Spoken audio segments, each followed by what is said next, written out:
Good morning प्यारे बच्चों। आज हम पढ़ेंगे रचना के आधार पर वाक्य भेद।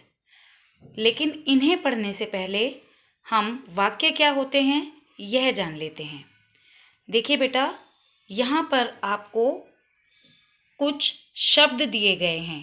पीछे है भाग बिल्ली के, चूहे के, रही।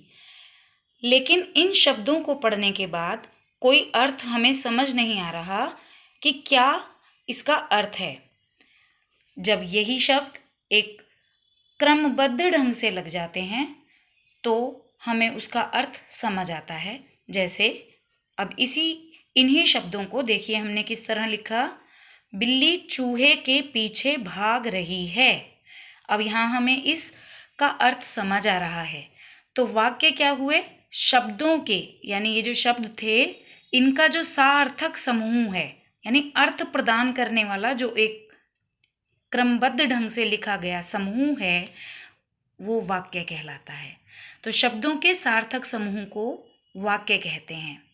अब रचना के आधार पर वाक्य के 3 भेद बताए गए हैं।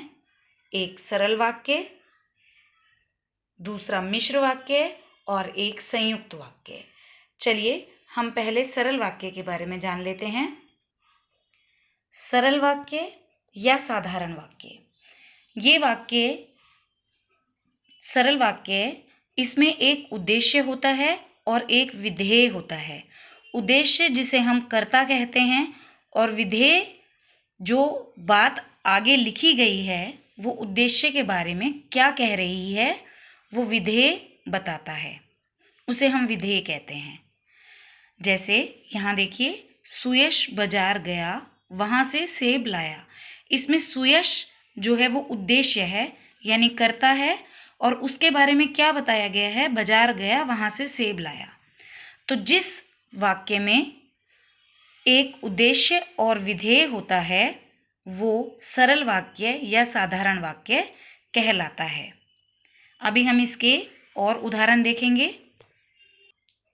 इतने हम जान लेते हैं मिश्र वाक्य क्या हैं।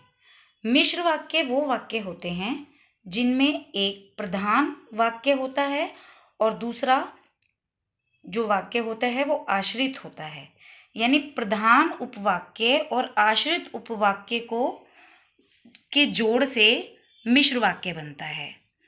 और इनको जोड़ने वाले जो शब्द हैं उनकी पहचान है कि, जो, यह, जितना, उतना, जैसे, वैसे, जब, तब, यहाँ, वहाँ, अगर, मगर, यदि आदि है। अर्थात जो वाक्य अपने अर्थ के लिए दूसरे वाक्य पर आश्रित रहता है, जब तक वो अर्थ पूरा ही नहीं माना जाएगा, जब तक वो दोनों ही वाक्य ना जुड़ जाएं। यानी एक वाक्य अपने अर्थ को पूरा करने के लिए, समझने के लिए दूसरे वाक्य पर आश्रित रहता है। जैसे ही सूर्योदय हुआ वैसे ही अंधकार चला गया। अगर हम लिखें वैसे ही अंधकार चला गया तो यह अधूरा है जब तक हमें आगे का ना पता हो। तो एक वाक्य अपने अर्थ को बताने के लिए दूसरे वाक्य पर निर्भर करता है। चलिए अब इसके जो मिश्र वाक्य के जो योजक चिन्ह हैं, वो योजक मिलाने वाले जो शब्द हैं वो हैं कि, जो, यह, जितना, उतना, जैसे, वैसे, तब, जब, यहाँ, वहाँ, अगर, मगर, यदि आदि। यह आप याद कर लें बेटा। वाक्य का तीसरा प्रकार है संयुक्त वाक्य। संयुक्त वाक्य जब एक सरल वाक्य और दूसरा सरल वाक्य दोनों मिलाए जाएं, और इनको मिलाने के लिए हम और, एवं, तथा, अथवा, इसलिए, या, फिर भी, किंतु, परंतु, लेकिन, पर, अतः, तो, नहीं तो ऐसे शब्दों का इस्तेमाल करते हैं। यानी इसकी जो संयुक्त वाक्य की परिभाषा है बेटा वो है, एक से अधिक सरल वाक्य जब स्वतंत्र रूप से समुच्चय बोधक द्वारा जुड़ते हैं तो संयुक्त वाक्य बनता है।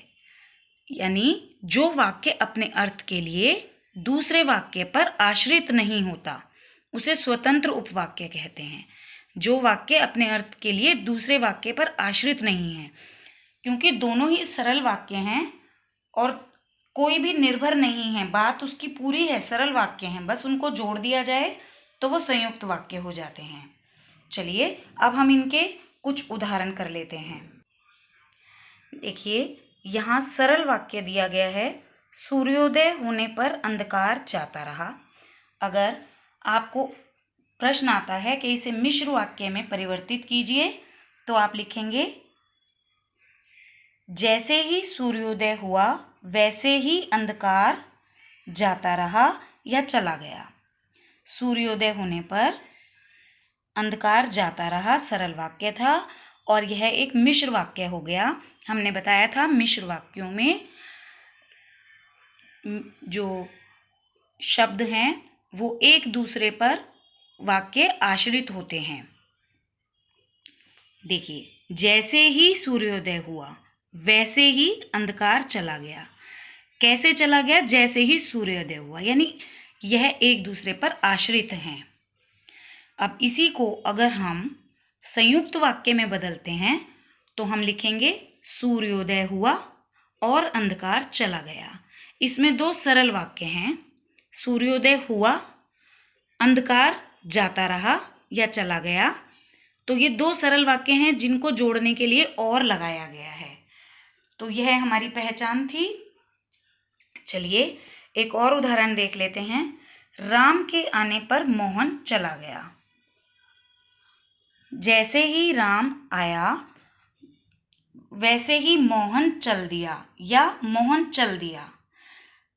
तो यह मिश्र वाक्य है और एक दूसरे पर आश्रित हैं।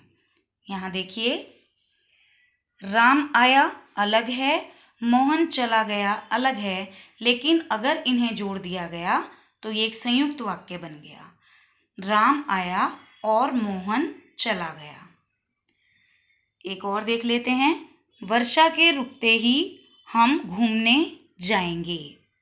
ये सरल वाक्य है। जब वर्षा रुकेगी तब हम घूमने जाएंगे।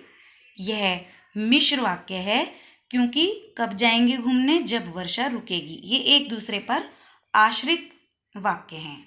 और अगर हम इसको संयुक्त वाक्य में बदलें तो ये देखिए वर्षा रुकेगी और हम घूमने जाएंगे। यहाँ आश्रित नहीं हैं, अलग अलग। देखिए वर्षा रुकेगी अलग है, हम घूमने जाएंगे अलग है, और इन दोनों को जोड़ दिया गया है योजक चिन्ह और लगा करके, समुच्चय बोधक और लगा करके इसे जोड़ दिया गया है। एक और देख लेते हैं उदाहरण। दिन निकला चिड़िया चहचहाने लगी। इसको मिश्र वाक्य में बदलेंगे, जैसे ही दिन निकला वैसे ही चिड़िया चहचहाने लगी। और संयुक्त वाक्य में दिन निकला और चिड़िया चहचहाने लगी। चलिए एक और उदाहरण ले लेते हैं। सुयश बाजार गया, वहां से सेब लाया। यह एक सरल वाक्य है और मिश्र वाक्य में बदलने के लिए जब सुयश बाजार गया तब वहां से सेब लाया। जब और तब क्या हैं? ये इनको जोड़ने वाले शब्द हैं। और जब सुयश बाजार गया तब वहां से सेब लाया, तो एक वाक्य दूसरे पर आश्रित है। अगर एक लिख दिया जाए तो वो अर्थ पूरा समझना हमारे लिए मुश्किल हो जाता है, यानी अर्थ के लिए दूसरे वाक्य पर आश्रित रहना पड़ रहा है। सुयश बाजार गया और वहां से सेब लाया।